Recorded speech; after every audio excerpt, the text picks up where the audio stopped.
Con suma complacencia y para ir cerrando nuestro Congreso Internacional, damos paso a continuación a nuestro disertante internacional, profesor doctor Alfonso Ortega Jiménez, quien desarrollará el tema La inteligencia artificial de la Unión Europea y su influencia en Paraguay.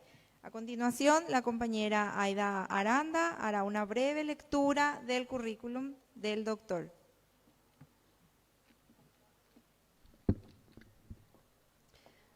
Profesor doctor Alfonso Ortega Jiménez, doctor en Derecho, máster en Comercio Internacional, profesor titular de Derecho Internacional, privado de la Universidad Miguel Hernández, vicedecano de grado en Derecho, director de máster universitario en Abogacía, director de la Cátedra de Relaciones Privadas Internacionales, director del Observatorio Provisional de la Inmigración de Aliciente, socio director de COES Internacional, más de 195 libros publicados en calidad de autor y coautor. Muy bienvenido, doctor. Adelante.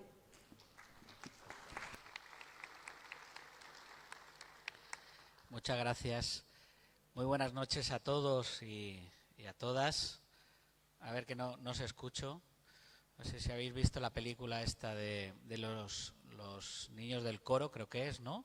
A la de 3. Buenas noches. Buenas noches. Ahora sí. Ahora podríamos hacerlo de nos levantamos todos, cantamos, le damos un beso a la persona que está al lado, etcétera, etcétera. Bien, en el currículum ha faltado yo creo que la cosa más importante, y es que desde hace unas horas, pues la UNISAL ha decidido nombrarme doctor honoris causa por esta casa, por tanto estoy muy feliz.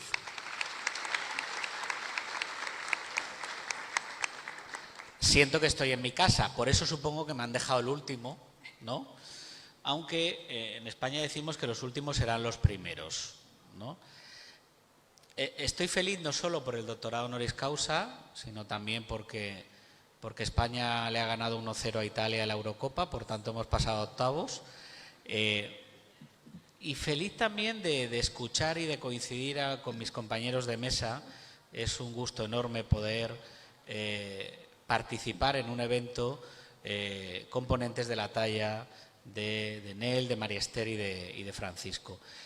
Me gustaría, antes de entrar en materia, responder y sumarme un poco a la pregunta que se ha lanzado de si la inteligencia artificial va a sobrepasar a la inteligencia humana. En ningún caso. En ningún caso, porque la inteligencia artificial no siente. La inteligencia artificial no se emociona. La inteligencia artificial no llora, no ríe.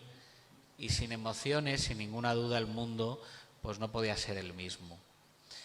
Y en cuanto al aprovechamiento que el estudiantado le pueda dar a la inteligencia artificial, pues yo creo que la línea de lo que decía María Esther, lo que tenéis que hacer es utilizar esa herramienta como una herramienta más. Yo no le tengo miedo cuando mis alumnos, los trabajos de fin de grado que tienen que elaborar para poder graduarse en Derecho o en ADE o en Relaciones Laborales, utilizan la inteligencia artificial, el ChatGPT. No me preocupa. Me preocupa cuando lo utilizan mal, cuando simplemente copian y pegan. Copiar y pegar es de mal estudiante. Los buenos estudiantes, ¿qué hacen? Copian, pegan y adaptan. Eso es lo que tenéis que hacer. Utilizar esas herramientas que están al servicio absolutamente de todo el mundo. Porque sería de tontos, de necios, tratar de ponerle puertas al campo y decir que se debe de prohibir la inteligencia artificial por parte del estudiantado. Todo lo contrario. Es una herramienta que debemos de utilizar, que debemos de saber gestionar y aplicarla, ¿no? Mi intervención gira en torno a algo que ya se ha dicho en la mesa por parte de los tres ponentes. Cuando hablamos de inteligencia artificial debemos de considerar una serie de aspectos, una serie de ejes, fundamentalmente dos. Se ha hablado de la regulación y de la privacidad. Evidentemente no podemos hablar de inteligencia artificial si no hablamos de regulación, de normativa, de leyes, de reglas del juego. Evidentemente no podemos hablar de inteligencia artificial sin privacidad. Cuando hablamos de privacidad estamos hablando de nuestro derecho a la protección de datos. En España el derecho a la protección de datos es un derecho fundamental, consagrado en nuestra Constitución española del año 78, en el artículo 18. El problema que tenemos en la actualidad es que no somos conscientes de nuestra intimidad. No somos conscientes de que realmente en muchísimas ocasiones, cuando nos movemos en el mundo de las nuevas tecnologías, estamos cediendo nuestra intimidad. No hay nada gratis en Internet, absolutamente nada.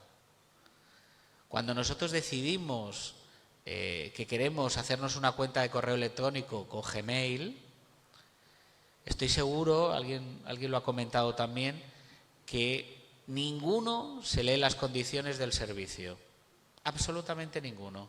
Cuando compramos cualquier producto a través de Amazon, tampoco lo hacemos. Cuando compramos unos billetes de avión para viajar a cualquier parte del mundo, tampoco lo hacemos. Si leyéramos esas condiciones del servicio, si leyéramos esas políticas de prestación del servicio, esas condiciones generales de la contratación, nos daríamos cuenta que en muchas ocasiones estamos vendiendo nuestra intimidad. Pero a nosotros lo que más nos preocupa es que nos puedan dar esa cuenta de correo electrónico que ponga alfonso.ortega@gmail.com. No me preocupa nada más.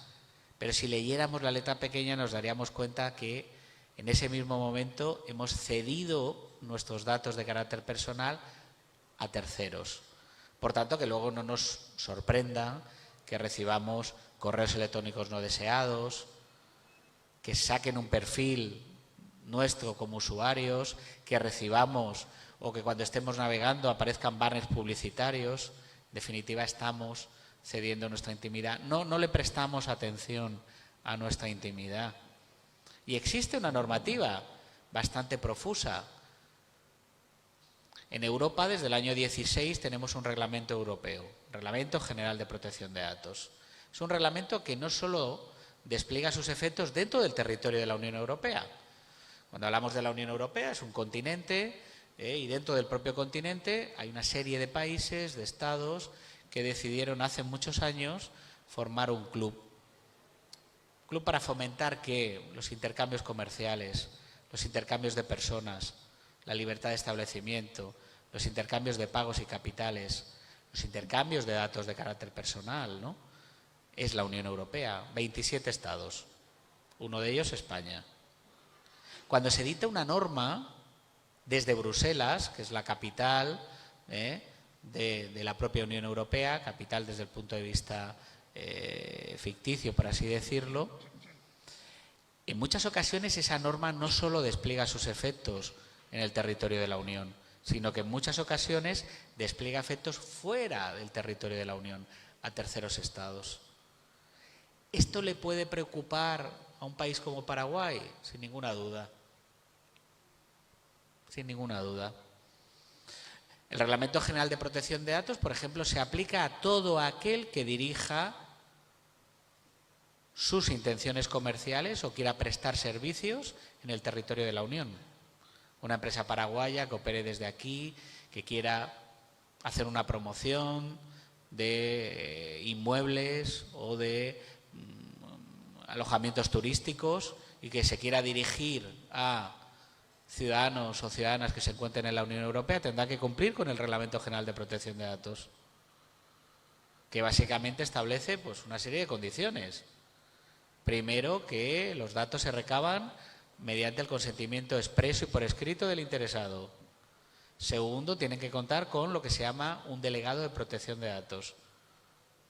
Tercero, se le tienen que conceder una serie de derechos conexos al derecho de la protección de datos a esos interesados.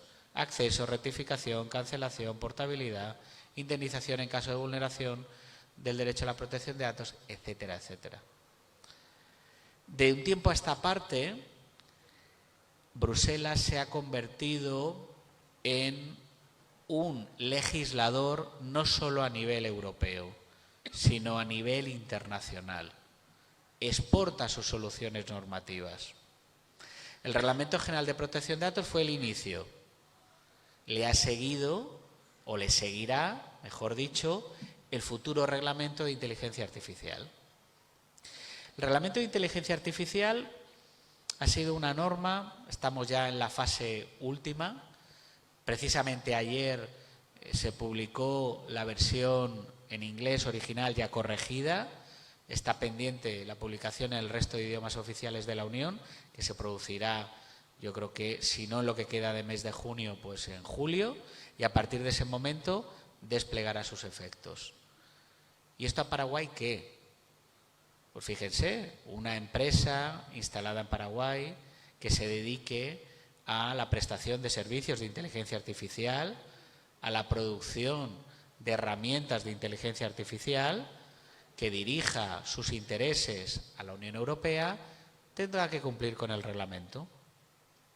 ¿Por qué? Porque el artículo 2.1 del Reglamento de Inteligencia Artificial establece lo que se llama el efecto Bruselas.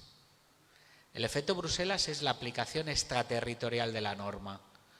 No solo la norma nace, se desarrolla y ejecuta en el territorio de la Unión, sino que despliega efectos fuera del territorio europeo. Es una especie de ansia conquistadora desde el punto de vista normativo por parte de la Unión, pero se busca de alguna manera la protección también de los derechos de los europeos, que los estándares sean los mismos, es decir, que igual que a un operador europeo le estás exigiendo que cumpla con la normativa, a aquel que venga de fuera de un tercer estado y que quiera dirigirse a la Unión, que también cumpla con la misma normativa. Es un principio, de alguna manera, de equivalencia, de equiparación. Por tanto, desde ese punto de vista, de alguna manera, no tenemos más que felicitarnos por la existencia de una norma de este calado, ¿no? Ahora bien, eso va a provocar situaciones de desequilibrio. ¿Por qué? Porque nos encontraremos entonces con que en ocasiones el estándar que se le exige a una empresa tercera de un tercer estado que se dirige a la Unión Europea no va a ser el mismo que a una empresa europea cuando se dirige a un tercer estado, salvo que, por ejemplo, Paraguay establezca una norma en materia de inteligencia artificial y que se mueva en los mismos términos en lo que lo está haciendo el Reglamento de Inteligencia Artificial Europeo, la situación será de una mayor exigencia a la a la empresa paraguaya frente a la empresa europea cuando va a trabajar fuera del territorio de la Unión. Esto es posible que ocurra, también es posible que no ocurra, porque lo que ha provocado también el Reglamento General de Protección de Datos y en su día el antecedente, la Directiva 95/46 en materia de protección de datos, es que los estados terceros, es decir, los que están fuera de la Unión, cuando empezaban a construir sus normas, en su día de protección de datos, copiaban de la norma europea. Es lo que se llama el efecto espejo. Sirve de espejo la norma europea para esos terceros estados.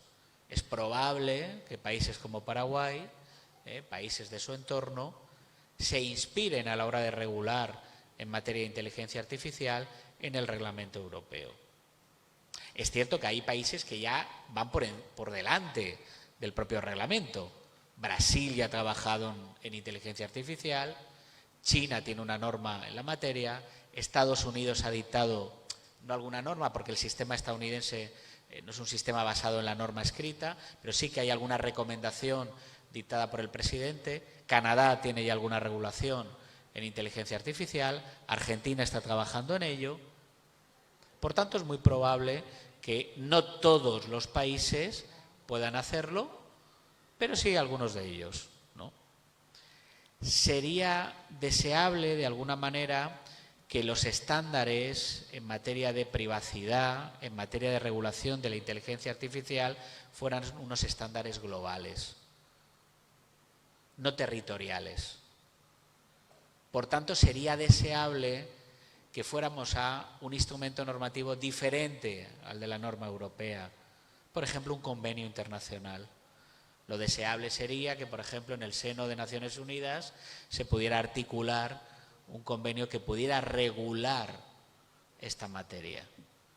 Que no tuviéramos que territorialmente, a través de mecanismos de normativización territorial, como pueda ser la Unión Europea, o en el caso actual del que nos encontramos en Paraguay, el caso de Mercosur, por ejemplo, que regularan no solo territorialmente, sino que buscáramos un efecto mucho más global. ¿Eso llegará? Bueno, pues es difícil que pueda ocurrir. Yo les puedo asegurar que el hecho de que los 27 Estados miembros de la Unión Europea se hayan puesto de acuerdo para poner en marcha el reglamento ha sido muy difícil. Muy difícil. El pasado 8 de diciembre, después de 37 horas seguidas de reunión, vio la luz el reglamento. Pero el reglamento no se trabajó en esas 37 horas. Veníamos trabajando el reglamento 4 o 5 años antes, cuando se marca la estrategia europea en materia de innovación, tecnología e inteligencia artificial. Por tanto, conseguir un instrumento convencional que regule la materia será complejo, pero en todo caso necesario.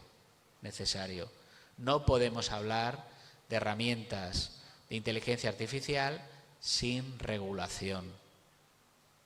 La norma es necesaria, norma de mínimos, pero en definitiva que las reglas del juego estén claras. El caso del reglamento es singular. ¿Por qué? Porque no es un reglamento que en el momento en que se publique, en el caso nuestro es en el Diario Oficial de la Unión Europea, el DOUE, va a ser de aplicación, sino que se le ha dado una vacatio legis, una vacación de la ley, ¿no?, en concreto de 24 meses. Fíjense qué disparate. Hay algunas excepciones y algunas partes del reglamento serán de aplicación a partir del mes sexto, desde su publicación, pero 24 meses después. ¿Qué pasará dentro de 24 meses? No lo sabemos, ninguno de los que estamos aquí. ¿Qué pasará con la tecnología dentro de 24 meses? Pues que sin ninguna duda la tecnología habrá avanzado mucho más. De nuevo el derecho llegará tarde, como siempre llega. ¿Por qué? Porque la sociedad y la tecnología avanzan a un ritmo muy diferente al ritmo que avanza el derecho, la ley. La gran crítica que le podemos hacer al reglamento europeo es que es un reglamento muy estricto, muy complejo. Estamos hablando, para que os hagáis una idea, de 99 páginas, 113 artículos, 13 anexos. Es de esas normas insufribles. Uno se pone a leerla y odia a muerte el derecho. Se suicida, se va aquí al puente más alto que hay aquí en San Lorenzo y se tira. Porque se ha hecho una norma para no entender. Y esas normas no funcionan. La tecnología, desde mi punto de vista, exige la regulación, sin ninguna duda. ¿La regulación basada en qué? En la defensa de los derechos fundamentales de la persona, porque es la persona la que tiene que estar en el centro y sus derechos tienen que ser protegidos frente al uso de la tecnología por parte del legislador. Por tanto, lo deseable no es ir a una norma de máximos, sino una norma de mínimos. 4 reglas bien claritas que nos van a permitir que perduren en el tiempo. Le auguramos al reglamento de inteligencia artificial pues que en el momento en que sea de aplicación al 100%, pues necesitará de nuevo una operación de cirugía estética. Pero no va a ser un pequeño retoque. Me parece a mí que entrará en el quirófano y unas cuantas horas después saldrá. Difícil lo tenemos. Pero de momento, lo deseable y lo positivo que es que hay una norma, que la Unión Europea ha lanzado ya una norma de regulación de esta nueva tecnología, de esta nueva herramienta tecnológica, que esa norma va a servir de ejemplo a terceros países y que estoy seguro que países como Paraguay se inspirarán en un reglamento como el europeo. Y estoy seguro que la Unión Europea se inspirará en experiencias como la paraguaya en regulación de herramientas como pueda ser la inteligencia artificial. Solamente me queda por decirles dos cosas. La primera, de nuevo, darles las gracias. Todos los que veo aquí son los auténticos supervivientes. En España tenemos un programa de televisión que cogen a unos cuantos famosos, los llevan a una isla desierta, los dejan allí y que vivan, ¿no? Que sobrevivan. Bueno, los verdaderos supervivientes son los que se encuentran hoy en el teatro, aquí en San Lorenzo, aguantando estoicamente, ¿no? La segunda cuestión, ese agradecimiento, por supuesto, extensivo a mi universidad, la Unisal, porque ya es mi universidad, por supuesto. Y la segunda idea y la más importante, que seáis todos muy felices. Muchísimas gracias.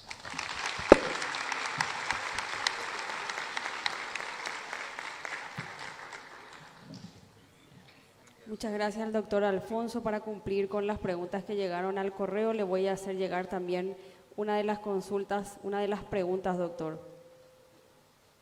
¿Existen regulaciones o normativas sólidas en referencia al uso de la inteligencia artificial para la obtención y utilización de datos? Si he entendido bien la pregunta, es si existe alguna herramienta para la protección. Así es, doctor. Sí, por supuesto que sí. Por supuesto que sí. Cada vez se utiliza más herramientas tecnológicas dirigidas a preservar la protección de datos. Por ejemplo, en el ámbito de la contratación internacional, la firma de contratos se ha simplificado muchísimo utilizando un programa informático que se llama el DocuSign. El DocuSign es una herramienta en la que, sin necesidad de que las partes físicamente se encuentren, se puede firmar un contrato reconociendo la legitimidad y capacidad que tiene cada una de esas partes. Por supuesto que sí. Ahora bien, la protección de datos no es recurrir a una herramienta tecnológica. Nosotros, por ejemplo, en España, en mi spin-off, nos dedicamos a adaptar empresas en materia de protección de datos, sobre todo temas de transferencias internacionales de datos. Y no es cojo un modelo de política de privacidad, cojo un modelo de contrato de cargo de tratamiento de datos o meto los datos en una plantilla, le doy al botoncito y lo que salga. No, hay que adaptarse a la realidad concreta. Yo trabajo con una empresa, si me permitís la anécdota, trabajo con una empresa que se dedica a hacer mystery shopping. Una empresa muy curiosa, trabaja sobre todo con concesionarios de automóviles y de motocicletas, pero bueno, en general con cualquier empresa, pero están especializados en ello, ¿no? El mystery shopping es una herramienta de marketing. Empresas que dicen, oye, yo no sé si mis empleados están haciendo bien las cosas. Los contratan a ellos y un día aparece en la empresa una persona haciéndose pasar por un cliente, el shopper que llamamos, ¿no? Bueno, para comprarse un coche, para comprarse una motocicleta, entra en una perfumería para comprar un perfume, en un supermercado para hacer la compra, en una óptica, en una relojería. Estoy poniendo ejemplos reales de empresas de allá, de España, ¿no? Ellos trabajan en España y Portugal. Están continuamente captando datos. ¿Por qué? Los datos del empleado que le ha atendido. En ocasiones hacen grabación con cámara oculta, en ocasiones hacen grabación solo de la imagen, en otras ocasiones grabación de imagen y sonido. Y todo eso son datos de carácter personal. El concepto de dato de carácter personal es muy claro. Cualquier información concerniente a una persona física identificada o identificable. Tu nombre y apellidos, tu email, tu voz, tu rostro, todos son datos de carácter personal porque te permiten identificar como tal. Bueno, el tratamiento que yo le doy a cada uno de esos proyectos es un tratamiento individualizado. Yo no puedo darle al botoncito y decir que todo lo hacemos de la misma manera. Ante un proyecto, cuando me lo plantean, la mente humana tiene que configurar un proyecto de adaptación a la normativa. Vamos a recabar el consentimiento de los trabajadores, previamente hay que informarles, etcétera, etcétera. Por tanto, no puedo utilizar una herramienta tecnológica para poder recurrir a eso. Afortunadamente, porque si pudieran recurrir a una herramienta tecnológica no me llamarían a mí para que le hiciera la adaptación. ¿De acuerdo? La privacidad, la protección de datos, enlazando con lo que comentaba el compañero Francisco, la pérdida de empleo, ¿no? Se decía. Pues mirar, sinceramente, la nueva tecnología, las nuevas tecnologías y la protección de datos son una fuente interesantísima de trabajo. En España hay un programa de televisión que se llama Aquí hay trabajo. Aquí hay trabajo.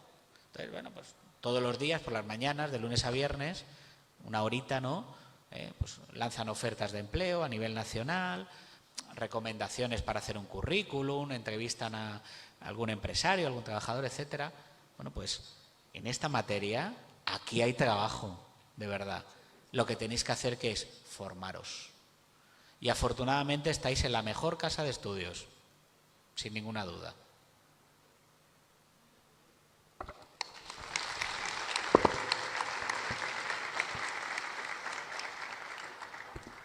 Muchas gracias, doctor Alfonso Ortega. Quien hoy ha recibido el reconocimiento caluroso de doctor honoris causa por la Universidad San Lorenzo, por eso está luciendo la medalla, uno de los distintivos que se le entregó en el solemne acto. Esta medalla no me la voy a quitar. Ya se lo he dicho a mi esposa, digo, me vas a ver con la medalla para arriba y para abajo, por todas partes, y a clase voy a ir con la medalla, a imponer un poquito de respeto a mis estudiantes, ya que no me hacen mucho caso, a ver si me ven con la medalla y a lo mejor sienten algo. Así que si me veis por las calles de San Lorenzo con la medalla, pues ya sabéis que estoy disfrutando de este reconocimiento. Eso nos honra mucho, doctor. Seguidamente convocamos a la licenciada Miriam Adela Escobar Dinsfran, presidenta del Consejo de Directores de la UNISAL, para la entrega del certificado de reconocimiento al doctor Alfonso Ortega Jiménez.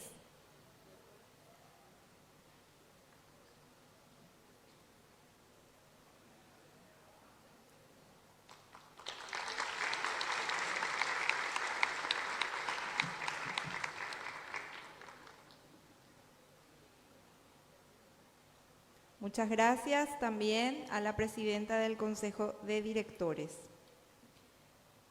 A continuación, escucharemos atentamente, para ir concluyendo nuestro Congreso Internacional, las conclusiones del Congreso, Desafíos y Estrategias ante la Inteligencia Artificial, a cargo de la abogada Karina Cristaldo, miembro del Consejo de Directores de la UNISAL.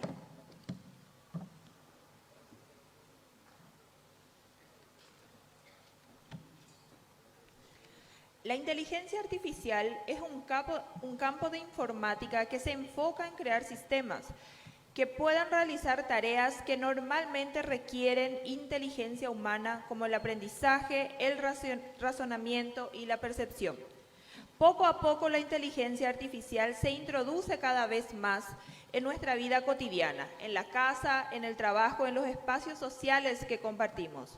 Su presencia está transformando la manera en que nos comunicamos, en que trabajamos, convivimos, nos divertimos, nos transportamos.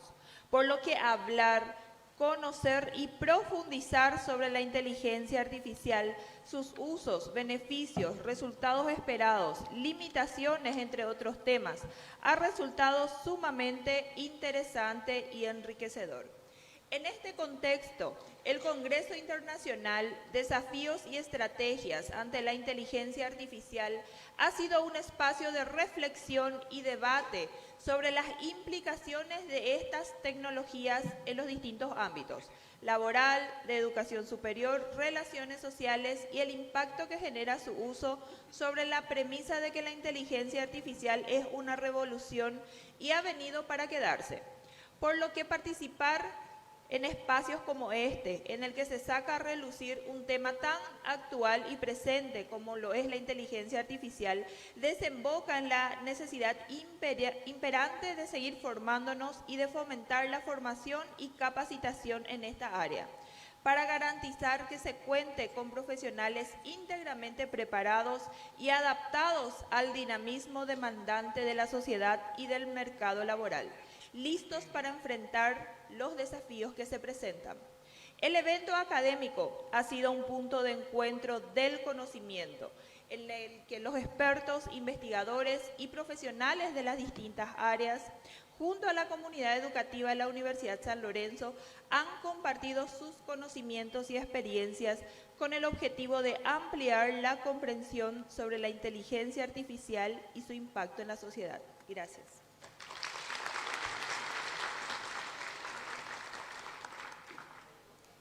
En nombre del Consejo de Directores de la Universidad San Lorenzo, agradecemos a todos por la participación y de esta manera damos por finalizado este extraordinario evento académico con un fuerte aplauso para nuestros expositores, los organizadores y los presentes. Muchas gracias y buenas noches. Se abre el espacio, la oportunidad para quienes deseen tomarse fotografías con los expositores, entonces pueden ordenadamente subir para la foto.